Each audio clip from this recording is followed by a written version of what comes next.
Coming directly to the point, our beloved Jammu and Kashmir, famously known as the crown of India, has been spread to the tune of 2.2 lakh square kilometer.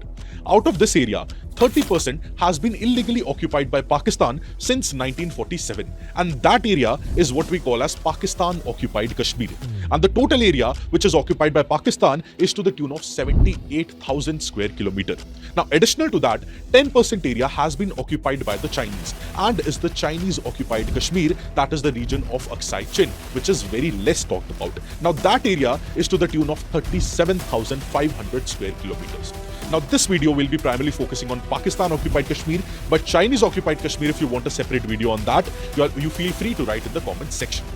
Hello, my name is Preetpal Singh, and today's topic is Pakistan occupied Kashmir, an integral part of India.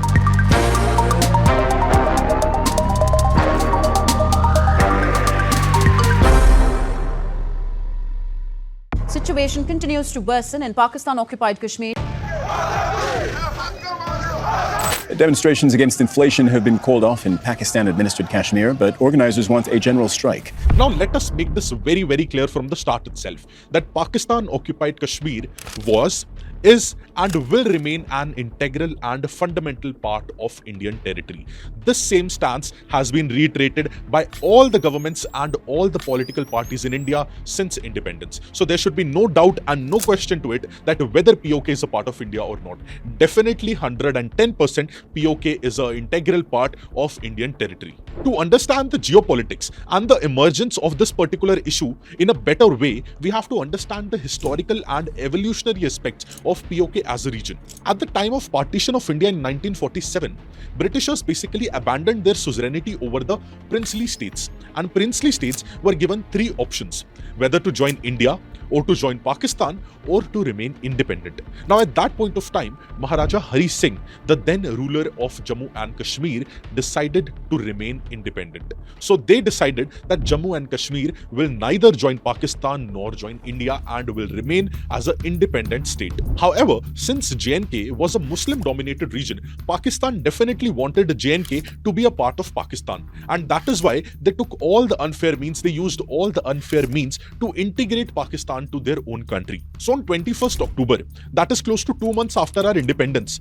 Pashtun tribes from the northwestern frontier province of Pakistan, they started pouring into Jammu and Kashmir, and they started causing widespread disruption in the state. It also included Pakistani army personnel disguised as the tribesmen or disguised as civilians. So Pakistani army was also directly involved in this rebellion against the Jammu and Kashmir state. And their goal and objective was clear and simple. That is, they wanted to annex the Jammu and Kashmir state and make it a part of Pakistan. So by that point of time, the rebels reached Muzaffarabad, which is now a part of Pakistan-occupied Kashmir, and it was just 150 kilometers away from Srinagar. Now, of course, after seeing all these developments happening, the Maharaja of Jammu and Kashmir got perplexed and worried. And these rebels, they were progressing very rapidly, and they were to reach Uri by 23rd of October, which is just 100 kilometers away from Srinagar. Now, at that point of time, Maharaja Hari Singh dialed New Delhi and asked for their help.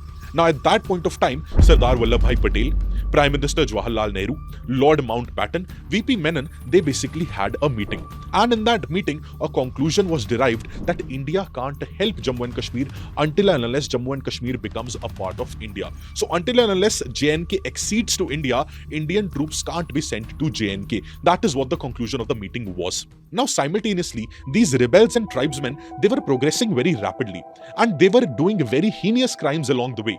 And by 25th of October, they have reached Uri, and they have also reached to Baramulla. And Baramulla is the place where these people did all the draconian activities which you can imagine. Gang rapes were committed, rape of nuns were committed, rape of minor children, minor girls were committed, and numerous thousands of people died. So in just a matter of few days, a very significant proportion of the population of Baramulla was wiped off. And that was a draconian day in the history of Baramulla and the history of Jammu and Kashmir. And and also in the history of India. Now, Baramulla was just 50 kilometers away from Srinagar.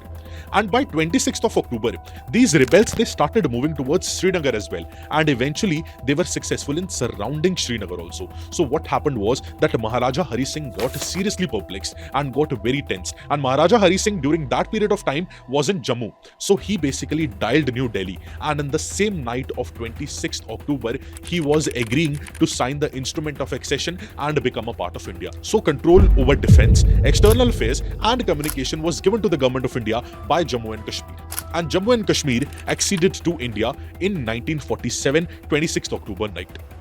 Now, by the same morning, Indian troops were immediately rushed and airlifted to Srinagar so that they can save the territory of Jammu and Kashmir. And in the same period of time, Pakistani army, after seeing Indian army at the scene, Pakistani army also intervened. And this is where the India-Pakistan War of 1947 started. Now, Indian forces were to an extent successful in pushing back the Pakistani-supported forces. And on 1st of January 1948, our then Prime Minister Pandit Jawaharlal Nehru raised this issue of Kashmir in United Nations. And this is the most controversial step of Pandit Jawaharlal Nehru, for which till today the debate is ongoing, that should he have done that or not. Now, in April of 1948, United Nations passed Resolution 47, giving three very important directions. First was the complete withdrawal of Pakistani army from the ground. Second was that Indian army should minimize its presence. And third was the conduct of a plebiscite after the withdrawal happens. For your information, plebiscite is basically an exercise or a process where members of an electorate vote for an important public question for which the opinions of the public are asked. So for example, if plebiscite would have happened in Kashmir, so the people of the Kashmir would be given a choice that would you want to become a part of India, would you want to become a part of Pakistan, or you want to remain independent. That is what a plebiscite is. And in this UN resolution, the talk about plebiscite happened. But because Pakistani troops never withdrew, plebiscite never happened in Jammu and Kashmir. And finally, a ceasefire line was established in 1949 under the Karachi Agreement. And both of the sides maintained their existing positions, which is roughly the modern day line of control, that is LOC. Also in 1963, one very important thing happened. Under the Sino-Pak Agreement, that is Sino-Pakistan Agreement, Pakistan gifted away 5,000 square kilometers of land under the POK to China. So China is currently having the hold of 5,000 square kilometers of Trans-Karakoram track, that is the Shaksgam Valley, which is under the control of China. And this is where China is planning the Belt and Road Initiative and China-Pakistan Economic Corridor CPEC, which India is definitely opposing because it is against the territorial integrity and sovereignty of India. Now, in 1972, under Shimla Agreement, the ceasefire line was officially designated as Line of Control, that is LOC, and both of the sides decided that they would solve the issue of Kashmir bilaterally through talks. Now, there have been numerous instances in last many decades where Indian government have reiterated that Pakistan occupied Kashmir is an integral part of our country. Now, on 22nd February of 1994, Indian Parliament passed an unanimous resolution affirming that POK is an integral part of India and also demanded that Pakistan should vacate the areas which are occupied through force and illegally. Now, as per the J&K Reorganization Act, the Jammu and Kashmir's Legislative Assembly is having 29 seats reserved for Pakistan-occupied Kashmir. Of course, these seats will remain vacant and will not be contested, but this is a signal that we consider Pakistan-occupied Kashmir still as an integral part of J&K. On 26 September 2020 also, India reiterated the same stance in United Nations General Assembly. And India also talked about extending the physical jurisprudence over the Pakistan-occupied Kashmir region. Now, our Home Minister Amit Shah ji, our Defence Minister Rajnath Singh ji, our External Affairs Minister Shri S. J. Shankar have on multiple occasions reiterated that Pakistan-occupied Kashmir is an integral part of India and definitely India will be taking back POK from Pakistan. पाक-occupied Kashmir Bharat का हिस्सा है और इस पर हमारा अधिकार है। पाक अधिकृत कश्मीर का जहां तक प्रश्न है वो हमारा था हिस्सा, आज है और कल भी पाक अधिकृत कश्मीर हमारा रहेगा मेरे बहनों भाई। It is part of India. It was always part of India. It will be part of India. Now, very important thing to note here is that Pakistan-occupied Kashmir has been divided into two parts by the Pakistani government. First part, that is the northern part, is the Gilgit-Baltistan region, and the southern part is the area of Azad Kashmir. And on May 2024, Widespread protests were seen in the same Azad Kashmir, which is a part of Pakistan-occupied Kashmir, because of the rising prices of food, fuel, electricity, and other essential utilities, whereby the Pakistani economy suffers from a severe economic crisis. Also, there have been numerous instances in the past and the current times as well, where the residents of Pakistan-occupied Kashmir have requested Indian government to liberate Pakistan-occupied Kashmir and make it a part of India. Also, Indian flags were also visible in a lot of these protests happening in Pakistan-occupied Kashmir. With this background in mind, we now need to understand what is the very significant importance of Pakistan-occupied Kashmir as a region for India. And this importance can be divided in three different heads. One is the strategic importance, one is geopolitical importance, and one is socio-cultural importance. Now, strategically, this POK region is a very critical geographical position. It is a land bridge basically between the South Asia and the Central Asia, and it can give us the access to the Central Asian markets and also their energy resources.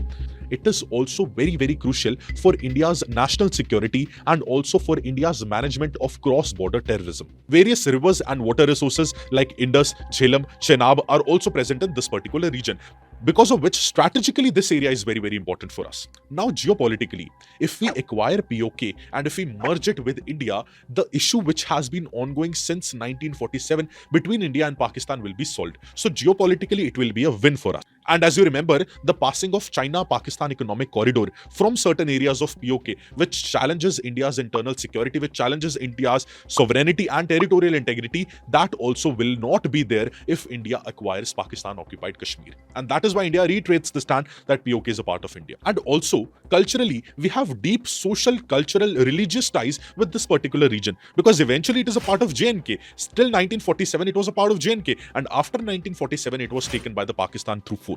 So reintegration of POK with India will help in restoring these age-old ties. And that is why POK as a region is strategically, geopolitically, and culturally very, very important for India. It is but obvious that since it was a part of India, so naturally we would want it back.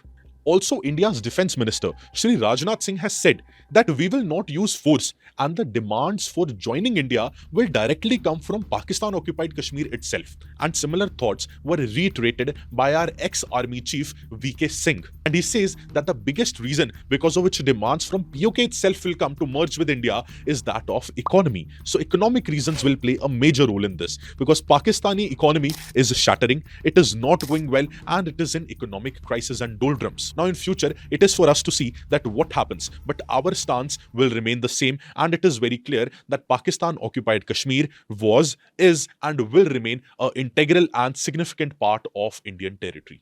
I hope you gained a new perspective from this session. All the very best and have a nice day.